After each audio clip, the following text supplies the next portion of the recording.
تو زنده بودن من 1% احتمالش، نبودت زنده بودنم رو هر لحظه میکشه به چالش. با دیدنم دیگه دلت عوض نمیشه حالش، نبودم برات مهم نیست، نه یه روز و نه یه سالش. زندگی من بود ولی برخلاف حد زیادم رفت و چیزی باقی نذاشتش از علائم حیاتم. اون که میگفت همیشه تو سختی یا با همه کجاست الان ببینه چه بغضی تو صدامه.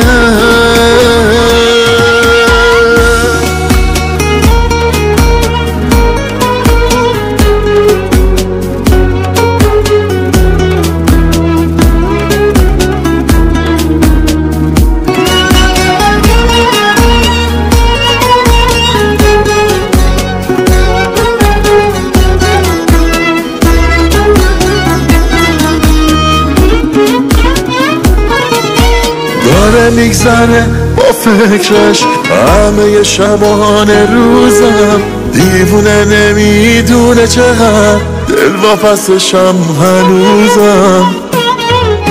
هنوز دلم باهاشه، هنوزم میخوام که باشه، نمیگه پشیمونه ولی میدونم که از خداشه. زندگی من بود ولی برخلاف حد زیادم رفت و چیزی باقی نذاشتش از علائم حیاتم.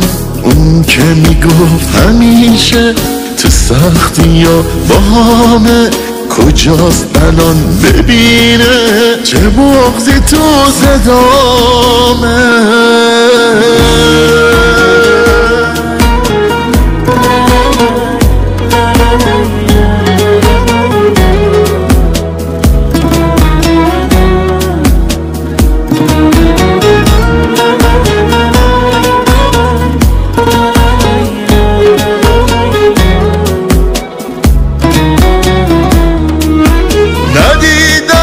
سخته برام باز یادم میاد خاطره هم، حس من هنوز همونه ولی نمیخوام بدونه اومدنش آرزوم شده، دیگه طاقتم تموم شده. دنبال یه اتفاقم کاش خودش بیاد سراغم. هنوز دلم باهاشه، هنوزم میخوام که باشه، نمیگه پشیمونه ولی میدونم که از خداشه.